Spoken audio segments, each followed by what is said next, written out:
I was not prepared for this. Today, I wanted to share some snippets with you guys and react to the recent Jubilee episode I was on. It was a middle ground episode asking the question, is AI destroying education? All right, so let's get to it. Here comes your first excerpt of text.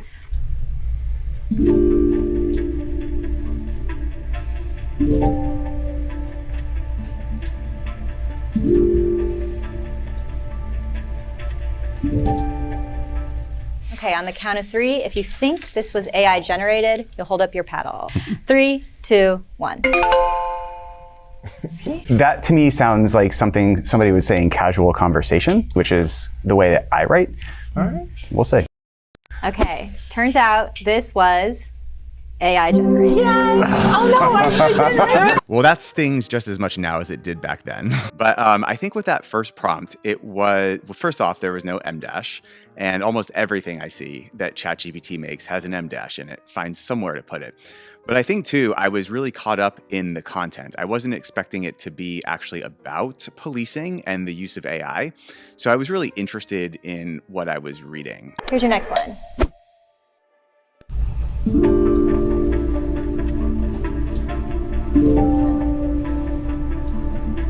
Okay, on the count of three, if you think this was AI generated, you'll hold up your panel. 1, 2, 3. I also got bored by the time I got to the first one. And AI usually bores me. Yeah. AI is making very mechanical writing. Mm-hmm. And every time a student writes, you can tell that there's more natural pauses, like in their own thought process, whereas AI is just kind of like a stream. Yeah. And if I find myself losing interest in a paper, I generally think it's AI generated. 1, 2, 3. A human did write that. So for the second one, the only thing that was really satisfying about this is that I was in the majority thinking that it was AI. But the student did have a really good point looking at the punctuation. And I feel like it's really hard to ignore that punctuation because we don't see a lot of M dashes these days. But when you really think about it, M dashes were used a lot throughout human history, just not too much recently. And ChatGPT and these other engines were trained on all of that data. So it's no surprise that these large language models do use M dashes. Here's your next one.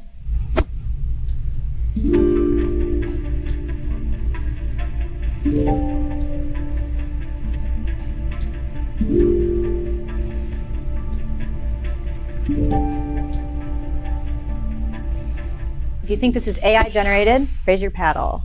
3, 2, 1. It seemed to incorporate a lot of information very succinctly and densely. Mm-hmm. So it just seemed like that whole list thing, like there was actually multiple lists in this one.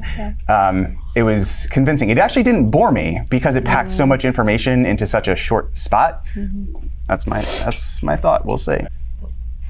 Okay, we tricked you a little bit. This is a mix of human and AI. I was right. For this third one, I'm glad that I was partially right. If I was wrong on all three prompts, I would have been super embarrassed, especially because I was the only one that thought that this one was AI. But I think the result for this one being mixed is actually more representative of what I see in my classrooms, where students usually don't turn in a 100% AI generated paper.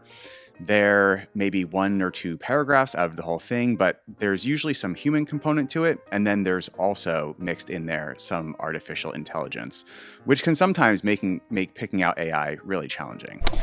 How many of you students like to critically think? Right, and see, that's the experience in my classroom, right? So I think you have, the ones that have spoken already, you've articulated, you don't want it to take away your critical thinking. And in my classes, the students are there, they want to learn how to critically think. And I've actually done some reflective assignments with my students on AI, where they've voiced exactly the same kind of things you've said. They talk about how they use it as a tool. They talk about the slippery slope. And they realize that if they over-rely on it, it will take that away. And they really do want to preserve that aspect of themselves. That's what they're there to learn. Now, are there some students that just show up and somebody else wants them to be there? Sure, but that's not the majority of students, not the ones I see. So when it comes to critical thinking, I am pretty sure that students do want to learn how to critically think. The thing that I'm actually more afraid of than students losing their ability to critically think is that they lose their confidence to critically think. So I would really hate to see students think that in order to get the right answer, that they should go to AI, or that they start thinking that AI is smarter than they are, because that's totally not the case. I also think it's a little bit artificial to just ask if AI is ruining students' ability to critically think. Like, they shouldn't be using it at all. There are actually a lot of really useful ways that students can use AI.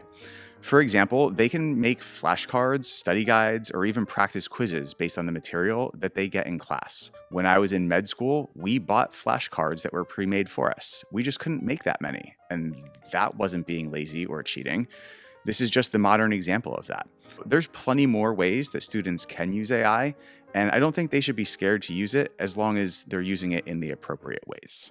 I think what you're describing too is it's almost like a calculator. Oh, the infamous calculator comparison. Right? Yeah. So we all learned how to do 100%. arithmetic by addition, subtraction, multiplication, division, and you didn't get to use the calculator. Yeah. But then, what, fourth grade, something like that? Yeah. They give you a calculator, and you're like, oh my God, my world has changed. Yes. But I think what you're describing is the efficiency that comes with that. We use the calculators.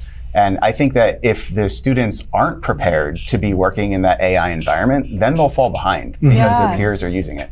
And it's not that you can't critically think, but it's just another tool that you're able to use that makes you more valuable as an employee. And at my college, we actually have a course, Problem Solving with Artificial Intelligence. I think this one got a lot of comments. People were disagreeing, saying that it was a bad comparison.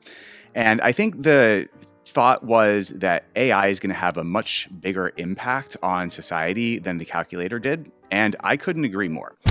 College students today are lazier than past generations. Okay, can everybody step forward? I think what you're hitting on is engagement. I heard that from both of you, actually. And I think engagement or a lack of engagement can sometimes be confused with laziness. Because we, as a professor, see somebody who's not engaging. But I think also it's not just the students. I mean, it could be a class that you're taking. You may just be taking it for your major. Like, I teach microbiology, and on day one, I ask them, what are you guys here for? Why are you in this class? For my major. Okay, that's a great starting point. And I know that's going to be the answer. But then my goal as a professor is by the time they're done with that class, for them to say, I really enjoyed this. And that's usually where I get with most of them. Watching that just now again, in addition to student engagement, I was also thinking about what we call the recall bias. So the recall bias says that the further away we get from an event, the less we are able to remember that event accurately. So people that went to college previously may recall their experiences with college different than what they actually were. Going to LA to film this Jubilee video was definitely a lot of fun. I knew I was going to be going for probably 3 or 4 weeks, and I was thinking about what kind of questions they might ask me. And then leading up to it, on the day that I got there, when I arrived, I actually wasn't able to talk with any of the other professors or any of the other students. It was kind of an interesting experience because we all knew that we were going to be on the video together, but couldn't talk to each other. And I think that made it a lot better when we actually got on set, because we were really reacting in real time to what each other was saying. So none of it was rehearsed. It was also really cool to see how a professional studio was set up. I've never been to a professional studio before. Then they had us get mic'd up. And for me, it was actually after the whole filming was done. They took some pictures that were going to get used potentially on the thumbnail for the video. But really, the whole production was just absolutely amazing to see. And the set, when you're there in person, really does look like it does on the video.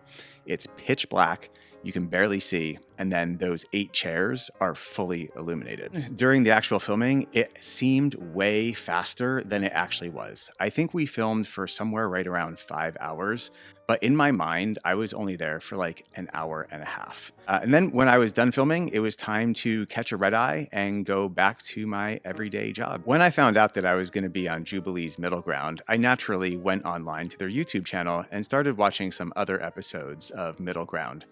And I'm not going to lie, it made me think a little bit about whether I wanted to be on a Middle Ground episode, because a lot of the ones I saw were fairly contentious.